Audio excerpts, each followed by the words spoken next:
Middle east में एक बार फिर सूरत हाल इंतहाई कशीदा हो गई है। काफ़ी तनाव बढ़ गया है। अमेरिका ने ईरान पर ताज़ा एयर स्ट्राइक्स किए हैं, जबकि ईरान ने सख्त रद्द-ए-अमल देने की वार्निंग दी है।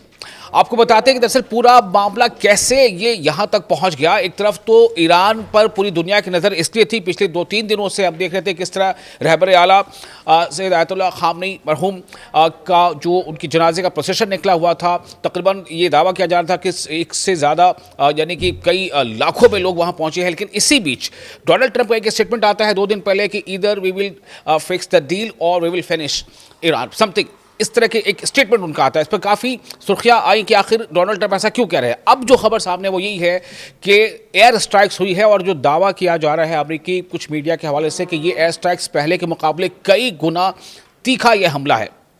अब सवाल ये पैदा होता है कि ईरान ने जो वार्निंग दी है वो हालात क्या आगे बनेंगे। फिलहाल बता दें कि अमेरिकी फौज ने ऐलान किया है कि इसने ईरान में कई फौजी मकामात को निशाना बनाने, मिलिट्री इस्टेब्लिशमेंट को टारगेट किया है।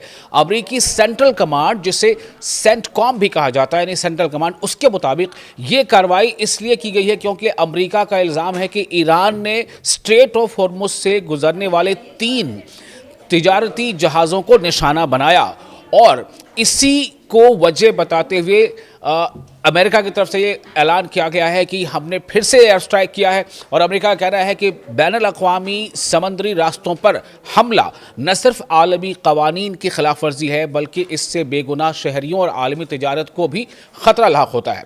इससे पहले भी जब जब स्ट्रेट ऑफ हॉर्मुज़ में इस तरह के हालात बने हैं तब यही कहा गया कि ईरान ने अटैक किया है, जबकि इससे पहले जो हमले हुए ईरान ने उससे इनकार किया।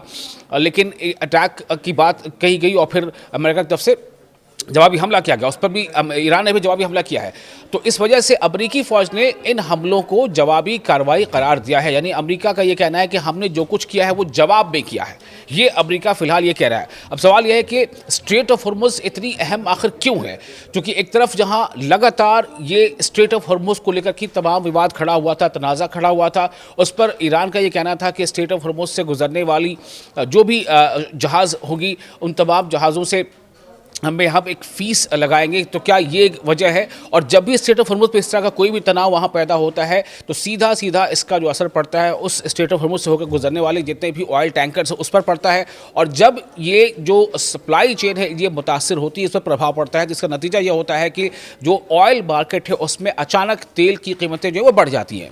तो स्ट्रेट ऑफ हॉर्मुज़ दुनिया के अहम तरीन समुद्री रास्तों में से शुमार होती है। खाड़ी देश जो खलीजी ममालिक है उनसे दुनिया भर में भेजे जाने वाले तेल का एक बड़ा हिस्सा इसी रास्ते से गुजरता है। अगर यहाँ कशीदगी बढ़ती है या जहाज़ों की आमदोरफ्त मुतासिर होती है तो आलमी मंडी में सीधा इसका असर पड़ता है, तेल की कीमतें बढ़ सकती हैं, जिसका असर दुनिया के तकरीबन हर मुल्क में पड़ सकता है।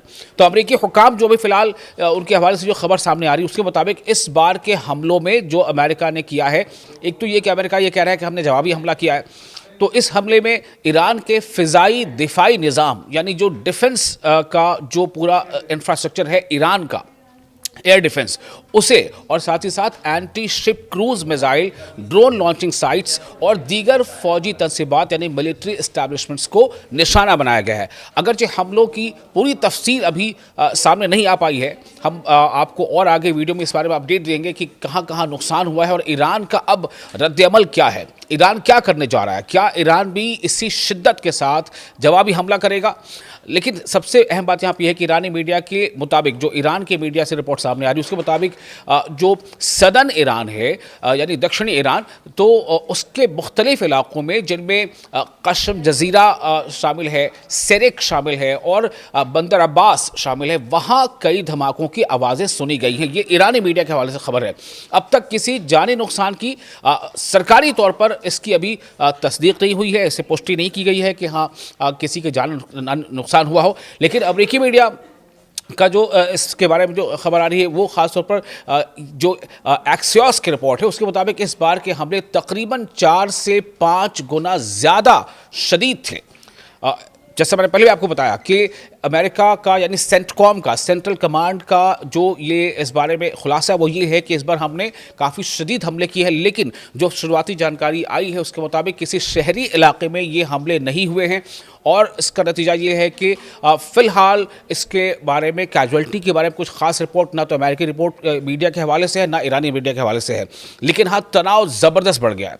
अगर इनका मुआवजा तकरीबन 1.5 हफ्ते पहले होने वाले अमरीकी हमलों से किया जाए तो कई ऐसी मीडिया रिपोर्ट्स हैं, इंटरनेशनल एजेंसीज की भी रिपोर्ट है, उसके मुताबिक बाज़ अमरीकी हुकाम ने इन कार्रवाइयों को ईरान के लिए एक तरह से सज़ा के तौर पर करार दिया है कि आपने जैसा करा अब उसको आप भुगतो। इस तरह के नैरेटिव बताया गया है। चूँकि अमेरिका का ये कहना है, कॉम से जो मैसेज आया वो यही है, जो जानकारी दी गई है कि हमने जवाबी हमले में ऐसा किया है। चूँकि ये कहा गया कि जो ऑयल टैंकर्स पर हमला किया गया था और उस ऑयल टैंकर पर हमले के जवाब में ये हमने हमला किया है, और इशारा ये दिया है कि अगर सूरत हाल न बदली, स्थितियाँ न बदली तो मज़ीद कार्रवाइयाँ हो सकती हैं। तो दूसरी जानिब ईरान ने अमरीकी हमलों की शदीद मजम्मत की है, इसको कंडेम किया है, और ईरानी एक्सटर्नल अफेयर्स मिनिस्ट्री का कहना है कि अमरीका ने दोनों मुल्कों के दरमियान गुज़िश्ता माह होने वाले 60 रोज़ा जंग बंदी यानी सीज़ फायर का जो अग्रीमेंट था या जो MOU साइन हुआ था, मेमोरेंडम ऑफ अंडरस्टैंडिंग, उसकी खिलाफ वर्जी की है। ईरान ने खबरदार किया है कि वो अपने जो नेशनल इंटरेस्ट है और सलामती के जो दिफा के लिए फैसला कुन यानी डिसाइसिव स्टेप्स उठाएगा। ताहम अभी तक इसने अपनी मुमकिन रद्दअमल की तफसीलात नहीं बताई हैं कि किस तरह से वो इसका काउंटर अटैक करने जा रहा है। एक अहम बात यहाँ समझना ज़रूरी है कि अगर ईरान वाकई जवाबी कार्रवाई करता है तो सिर्फ अमेरिका और ईरान ही नहीं बल्कि पूरा रीजन, पूरा खित्ता एक नए फौजी बहरान का शिकार हो सकता है। एक नया संकट वहाँ पर फिर से देखने को मिल सकता है, और इससे जो गल्फ़ कंट्रीज़ है यानी पूरा गल्फ़ रीजन में भी मौजूद अमेरिकी अड्डे, तिजारती जहाज़ या तेल की जो सप्लाई चेन है और जो वर्ल्ड इकोनॉमी है इससे जुड़ी, वो तमाम के तमाम इस पर उसका प्रभाव पड़ेगा, वो तमाम मुतासिर हो सकती हैं। और सीधा इसका असर ये हो सकता है कि कई देशों में फिर से हमें ये देखने को मिल सकता है कि वहाँ महंगाई का ग्राफ बढ़ रहा है। ये तमाम जो पेशरफ्त है वो ऐसे वक्त में हो रही है जब अमेरिकी सदर डोनाल्ड ट्रंप तुर्की में NATO का जो एक वहाँ इजलास होने जा रहा है उसमें शरीक है, NATO देशों के कॉन्फ्रेंस पे, जहां उन्होंने तुर्की के जो प्रेसिडेंट हैं रेसेप तैयब एर्दोगान, उनसे भी मुलाकात की। और इससे जाहिर होता है कि इस स्टैंड ऑफ पर, इस बहरान पर आलमी रहनुमा भी गहरी नज़र रखे हुए हैं।